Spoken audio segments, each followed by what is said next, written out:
You're with the Sound of Ideas from IdeaStream Public Media. I'm Stephanie Haney. Thank you for staying with us.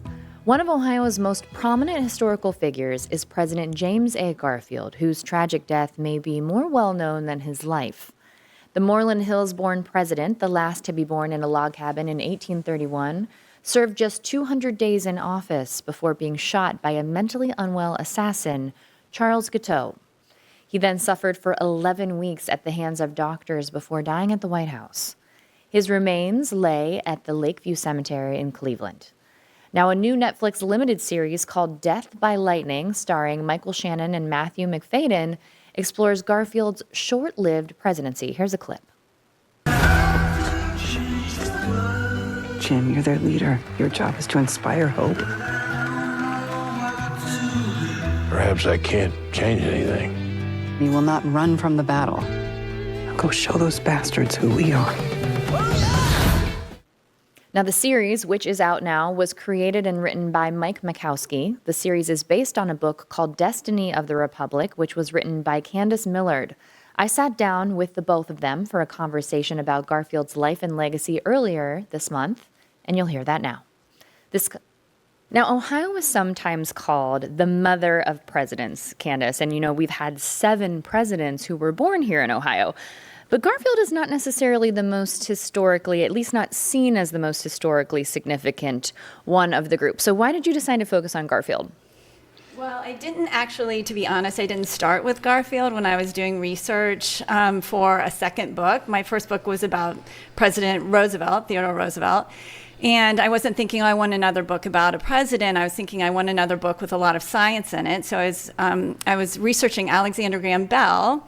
And I stumbled upon the story of him trying to help Garfield, try to save Garfield's life after Garfield had been shot. And so I thought, I wonder what Garfield was like, even though I had grown up in Ohio and was interested in history. Like most people, unfortunately, I knew very little about him. So I started researching him, and I was just blown away. This was a brilliant, kind, decent, progressive man who I believe would have been one of our great presidents had he lived. And so I just fell in love with the story and this kind of very strange, forgotten story. And everything changed, and it became about Garfield instead of Alexander Graham Bell. You mentioned the science, Candace. Yes. I want to ask you a follow-up question on that. So there were 11 weeks where basically, you could say that Garfield was kind of being tortured by his doctors in a certain sense. Yes. But it did result in some very interesting invention. So can you tell us a little bit more about that? Sure. You can absolutely say he was being tortured. He himself said he was being tortured. One of the last things he wrote was Strangulatus pro Republica. I'm sure I'm pronouncing that incorrectly, but torture for the Republic. And it's horrible, the misery that he went through. So this was a time when people should have known, doctors should have known, but did not respect or truly understand antisepsis. So Joseph Lister, we know Listerine, had discovered antisepsis 16 years earlier, had come to the United States to tell doctors, please sterilize your hands and instruments, or you risk killing your patients. They didn't really believe him, and certainly his doctor, as we always laugh about, whose name was Doctor, his first name was Dr. Willard Bliss. Really driving that point home there. A detail that was too absurd even for this show. Too unbelievable. Yeah, I know. I thought people would just laugh me out of it. So he, unfortunately, from the very beginning, started inserting unsterilized instruments and his fingers in the president's back, searching for this bullet. And Alexander Graham Bell read about this, and he understood the danger, and he thought that science should be able to do better than that. And he remembered that he had made an invention called the induction balance, which was basically the first metal detector, and it helped get rid of the static between the telephone line and the telegraph line. And he realized he could use it to try to find, this is before the invention of the medical x-ray, to try to find the bullet in Garfield's back. So he went a couple times he talked Bliss into letting him go to search for it. Unfortunately, Bliss only let him check or run it over the right side of Garfield's body because Bliss had said that's where the bullet is. Actually, the bullet was on the left. Also, Garfield was on kind of a fancy bed at that time that had metal coils, which is, of course, going to interfere with a metal detector. Sure, yeah. And now people use it to search for metal on the beach. Yeah, that's So bringing it full circle to today. Now, Mike, I want to ask you, Candace's book, which is called Destiny of the Republic, it came out in 2011. So what was it that drew you to that made you to decide to adapt it for Garfield's story into the series? Yeah, it was a crazy thing, and it seems almost apocryphal, but it is true that I was at the buy two get one free table at my local Barnes & Noble, and I needed a third book, and I picked up Candace's book, and I read the back cover, and I have to confess, I think I knew that Garfield had been assassinated, but I knew virtually nothing else about him. But I would like to be on Jeopardy one day. So I picked up the book, and I was like, I should educate myself. And I ended up reading the book in one sitting. And like Candace, when she first heard about Garfield, I was blown away reading about this incredible man, in many ways, this poster boy for the American dream, who grew up in abject poverty and rose up the ranks. He was a Union war hero and outspoken progressive advocate for civil rights and civil service reform and universal public education, and brilliant orator. I found myself really, really drawn to him, and felt like it'd be great if more people saw, what a leader like James Garfield looked like today. And the series and the book set in the 1880s, obviously, as this was all unfolding. So, Candace, talk to us about the turbulent politics of that time that we see in the book and the series. I know, I always laugh when people they love to say, it's never been like this before, it's never been this bad. It has almost always been this bad or worse. And so even within the Republican Party at that time, there was this deep, deep division. So there were the stalwarts who absolutely loved the spoils system and wanted to protect it and were determined to protect it. And then there were the half-breeds who wanted reform and wanted a meritocracy. And so Garfield was a half-breed, and so it was obviously quite a shock when he got the nomination. He went to the convention in Chicago to give the nominating address for John Sherman, who was William Tecumseh Sherman's younger brother. But he gave such a powerful speech at that convention that at one point he says, and so, my friends, I ask you, what do we want? And someone shouts, we want Garfield.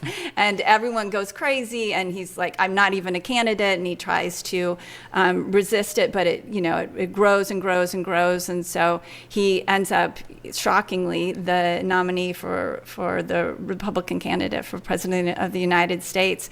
But he still needed the stalwarts to help him get elected. And the leader of the stalwarts was this man, Roscoe Conkling, who's played so beautifully in the series. I mean, all of these, the cast is just incredible. But this outrageous man who had this, you'll see this great spit curl in the middle of his forehead, and he wore, canary yellow vests and used lavender ink, and he would recoil if you touched him, So he ran the New York Customs House, which was responsible for 70% of the entire country's customs revenue. And his man he had put in charge was Chester Arthur. And so to get Conkling's help, the half-breeds said, look, we'll ask Chester Arthur to be his running mate. So Garfield starts his administration with an enemy within the ranks. And this is not a spoiler. Garfield does not make it, in case, you haven't yet caught any of the series. It is a spoiler. All right. Sorry for the spoiler. Yes.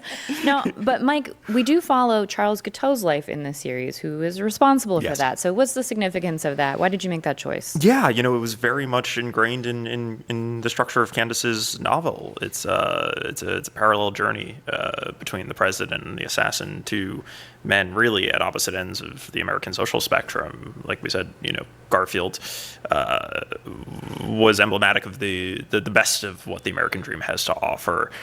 Guiteau very much highlighted the failure of the American dream. He was a man who was quite convinced of his greatness, also born into poverty.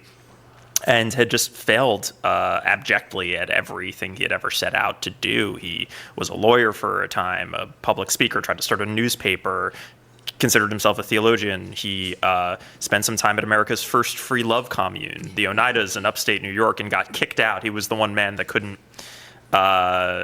failed to partake of the benefits of living in such a community, let's say, because he refused to do the manual labor required of the folks on this commune. So the women on the farm called him Charles Get Out.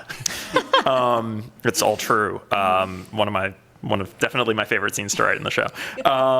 And when he first heard about Garfield and his rise to greatness, he saw a lot of himself in Garfield, and said, I need to help get this man elected. And he started giving stump speeches to anyone that would listen for Garfield, started campaigning for him. And he believed that when Garfield was elected, that if he could just have an audience with his hero, that Garfield would recognize him as a kindred spirit, would see a lot of himself in Guiteau, and offer to invite him to join the fold.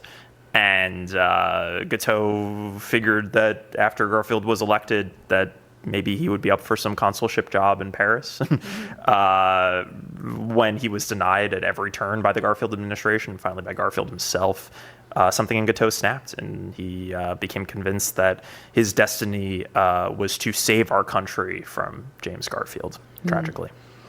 There are a lot of really poignant moments between the book and the series. And Candace, I'll ask you first, in terms of what we see there, you know, some of the dialogue, how close is that to what actually happened historically? It's very close. I mean, I was just telling Mike how much I appreciated how he used the real words and that's one of the nice things about narrative nonfiction. People say, oh, you can't have dialogue in nonfiction, but you can, because you have letters and because you have diaries, and people will say, I said this to him and he said this and blah, blah, blah.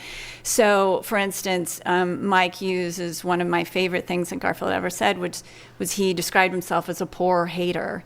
And he says, I deprecate war, but if it's brought to my door, the bringer will find me at home, essentially. So yes, he uses that in a lot of ways. And I also love how, and you see a real transformation in Chester Arthur. And in reality, what happened was, in part, it was this woman, Julia Sand, who was an invalid, shut-in, started writing him letters. And I found these letters in the Library of Congress, literally on microfilm. And they're so incredibly beautiful and moving and stirring. And she believes in him when no one else does, when he doesn't believe in himself. And she says to him, don't resign when Garfield dies. Do what is more difficult and more brave, reform. And Mike uses that in the show through Lucretia Garfield, through Garfield's wife. And it's such a powerful way to use these real words that made a tremendous difference, not just to Arthur, but to our country's history. Obviously, when you're adapting a story like this, you have to take a couple of liberties, and I may have been a little bit creative with some of the language. It's fun. There were some select phrases that we were thinking that perhaps Roscoe Conkling didn't speak in such a pointed way, but they said that back then too, huh? Yeah. Sometimes I may have gotten a little carried away, but all in service of trying to present this story to modern audiences in a way that feels maybe more contemporary than you would assume from a period piece like this. So. I want to ask you something specifically that you've said, Mike. You've said that the tragedy of Garfield's death is, quote, one of the great what-ifs in American history. So what did you mean by that? Oh, I mean, I think just judging by his platform that he ran on and some of his ambitions when he first got to the White House in 1881, Candace and I certainly believe that he would have made for one of our great presidents had he not been shot in the back about 100 days into his first term in office. Like most Americans, all I knew about James Garfield was he was just another kind of anonymous bearded portrait on a wall, but he was so much more than that, both as a human being and as a real potentially generational leader. So to be able to spotlight him and to help reintroduce him to to people today was just an absolute privilege for all of us. And Candace, as we wrap up here, I'll ask you now, as the author of the book Destiny of the Republic, now seeing this come to life on the Netflix streaming screen, what are you hoping that people take away from Garfield's story? Well, I hope, as I said, I think in today's environment, maybe not especially, but the idea that someone can disagree, but disagree respectfully and listen to each other and not be poor haters. And I also think his story, and you absolutely see it, in relief in this series, is that it doesn't take a big event to change the course of history. In this case, it's one man's madness and one man's ignorance and craving for fame, caused such a tragedy and so much change because of it. And obviously there were silver linings, but the only antidote to that, I think, is learning our history, respecting our history, and understanding not just what we have, but what we've lost.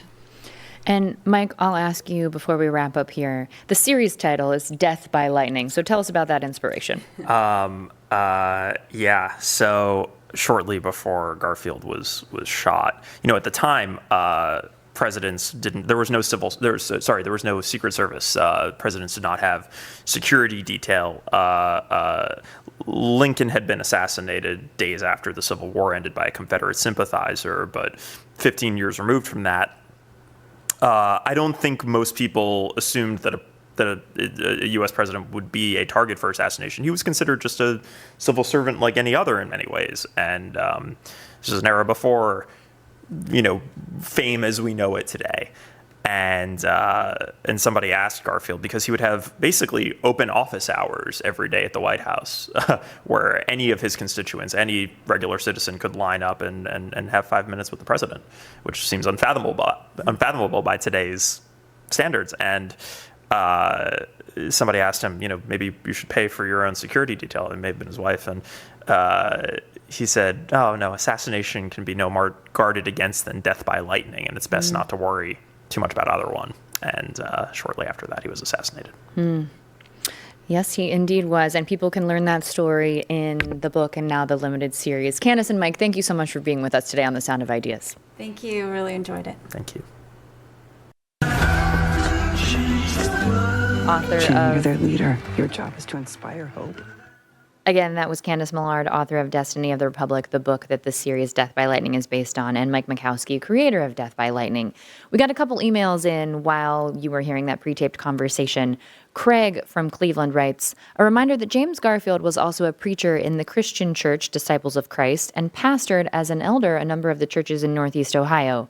Franklin Circle Christian Church in Ohio City being one of them. He also served as president of Hiram College, a Disciples of Christ-related school. Thank you for sharing that comment, Craig. And we also got an email in from Christine with a family tie to President Garfield. Christine from Cleveland Heights says, my great-grandfather, Captain Charles Henry of Geauga County, was a close friend of Garfield's from their time together at Hiram College. Their many letters back and forth are archived at the college. I have, as do my family members, have a copy of the invitation to the hanging of Charles Guiteau that was sent to Captain Henry, which he did attend. Christine, thank you for sharing that with us. A reminder that Death by Lightning is available on Netflix now. It is a 4-part limited series. To get the last word on today's topics, you can email soi@ideastream.org. You can also find us on Instagram. We're at The Sound of Ideas. Now, yesterday, we talked about career development for young people in Northeast Ohio. Marvin emailed, I was in school from the late 80s through college in the early 2000s. My generation was advised to find what we love to do and make a career of it. But the reality of the labor market in the place where you are makes that impractical, and it's not always possible for everyone to move to where their chosen profession is in demand. Marvin, thank you for sharing that perspective. Yesterday, we also shared a conversation with Dr. Amy Acton, the major Democrat running for the Ohio governorship in 2026. David from Cleveland Heights wrote in, I would be interested in knowing from any candidate for governor and other offices whether they could express appreciation for their opponent's ideas. We really need to move forward, less partisanship, and I hope my favorite media will do all they can to promote this and especially challenge candidates too. Thank you very much for sharing that perspective, David. We are in communication with the leading Republican candidate for Ohio Governor Vivek Ramaswamy and hope to bring you that conversation with him soon. Now, tomorrow on The Sound of Ideas, it's the Reporters Roundtable with Mike McIntyre. He'll be joined by Akron-Canton reporter Anna Huntsman and Phil Trexler with The Marshall Project, also Karen Kassler from the State House News Bureau in Columbus. I'm Stephanie Haney. Thanks for keeping the conversation going. We'll see you tomorrow on The Sound of Ideas, and I'll see you Monday.